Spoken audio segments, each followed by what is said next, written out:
Next ম্যাচে অবশ্যই আমরা জিতার মেন্টালিটি, এছাড়া তো আর কোনো উপায় নেই। আমরা তো টুর্নামেন্টে জাস্ট ম্যাচ খেলতে আসিনি, আমরা ভালো চ্যাম্পিয়ন হওয়ার জন্য আসছি। এশিয়া কাপে বাংলাদেশ চ্যাম্পিয়ন হতে যাচ্ছে, দেশে তাসকিন জাকের সহ অনেকেই এই কথা বলে আবুধাবিতে এসেছে।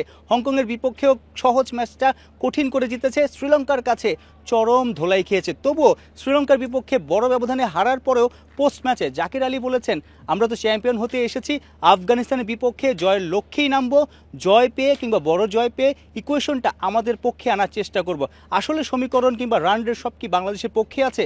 আফগানিস্তান এবং শ্রীলঙ্কার রান রেট এখন প্লাসে, এক একজনের 4-এর ঘরে 2-এর ঘরে, সেই জায়গাটাতে বাংলাদেশ এখন মাইনাসে আছে। বাংলাদেশ হংকংয়ের কাছে যেভাবে আসলে ডট বল দিয়েছে, তাহিদ হৃদয় রিটন যেভাবে স্ট্রাগল করেছে, বিশেষ করে তাহিদ হৃদয়ের সেই ইনিংসটা, সেদিনও বলা হচ্ছিল যে তাহিদ হৃদয়ের ইনিংসটা কি লেটার পার্টে এবং কিংবা সুপার ফোরে ওঠার ক্ষেত্রে বাংলাদেশকে বড় ধাক্কা দিবে কিনা।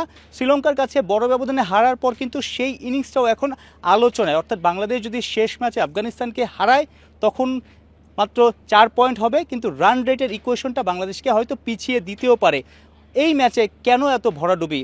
প্রায় সময় ক্রিকেটাররা বলে, সাবেক ক্রিকেটার কিংবা এক্সপার্টরা বলে যে বাংলাদেশকে জিততে হলে 3 ডিপার্টমেন্টেই দারুণ ক্রিকেট খেলতে হবে, অর্থাৎ ব্যাটিং, বোলিং, ফিল্ডিং।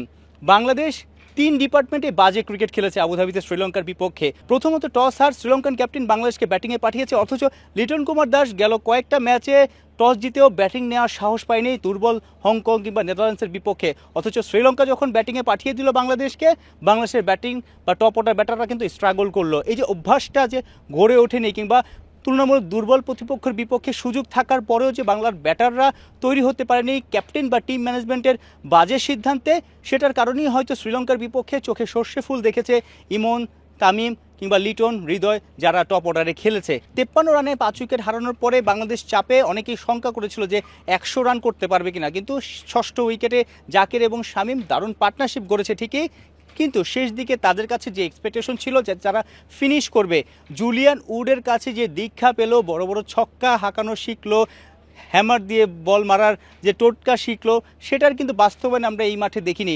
পোস্ট ম্যাচে জাকিরকে জিজ্ঞেস করেছিলাম যে আসলে কেন শেষ দিকে ক্যালকুলেটিভ খেলা যায়নি, কেন বড় শট খেলা যায়নি, কেন স্ট্রাইক রেট 120-এর আশপাশে। জাকির আলী বলে যে মাঠটা বড়, চাপে ছিল, পাশাপাশি বাতাসের কারণে নাকি তারা আসলে সেভাবে এক্সিকিউট করতে পারেনি, বড় শট খেলতে পারেনি। সেটা করতে পারলে 160-70-এর আশপাশেও নেওয়া যেত। অথচ সেকেন্ড ইনিংসে আমরা দেখলাম শ্রীলঙ্কান ব্যাটাররাও যেভাবে মারলো, শ্রীলঙ্কান ব্যাটাররা যেভাবে 4 ছক্কা হাঁকালো, তাতে করে বলা যায় যে বাংলাদেশের ব্যাটারদের ল্যাকিংস এখনও অনেক বেশি। প্র্যাকটিসে কিংবা নেট সেশনে তাদের যে ব্যাটিং, ম্যাচ সিনারিওতে তারা চাপে পড়ে সেটা পারফর্ম করতে পারে না, সেটা কিন্তু বারবার ফুটে উঠছে। আমরা বোলিংও দেখেছি ছন্ন ছাড়া, কম রানের পুঁজিতে যেভাবে বোলিং করতে হয়, লাইন লেন ঠিক রাখতে হয়, সেটা কিন্তু আমরা দেখিনি পেস বোলারদের ক্ষেত্রে। কিংবা ঋষাদের বোলিংও আমরা দেখেছি খুব বাজেভাবে, তিনি যে চাপে আছেন, তার যে লাইন লেন ঠিক নেই কিংবা নার্ভটা ধরে রাখতে পারছে না, সেটা কিন্তু তার বোলিংয়ে স্পষ্ট ফুটে উঠেছে। আরেকটা জায়গায় বাংলাদেশ বাজে খেলেছে, ফিল্ডিং। অর্থাৎ আমরা দেখেছি মিশরা, তার যখন 7 বলে 1 রান, শ্রীলঙ্কার অলরেডি ওপেনার একজন আউট হয়েছে, মোটামুটি ইজি ক্যাচই আসলে শেখ মেহেদি মিস করেছেন। সেই মিশরা কিন্তু পরবর্তীতে দুর্দান্ত স্ট্রাইক রেট মেনটেন করে ম্যাচ ফিনিশ করে জিতিয়েই মাঠ ছেড়েছে। অর্থাৎ বাংলাদেশ ব্যাটে বলে ফিল্ডিংয়ে পরিকল্পনা বাস্তবায়নে একদম সব ডিপার্টমেন্টে চূড়ান্ত ফ্লপ মেরেছে, যে কারণে আসলে বাংলাদেশ ম্যাচ হেরে সুপার 4-এ ওঠার শঙ্কাই আসলে জেগে গেছে। পাশাপাশি রান রেটটা তাদের এতটা পিছনে, আফগানিস্তানকে হারালেই হবে না, আফগানিস্তানকে বড় ব্যবধানে হারাতে হবে।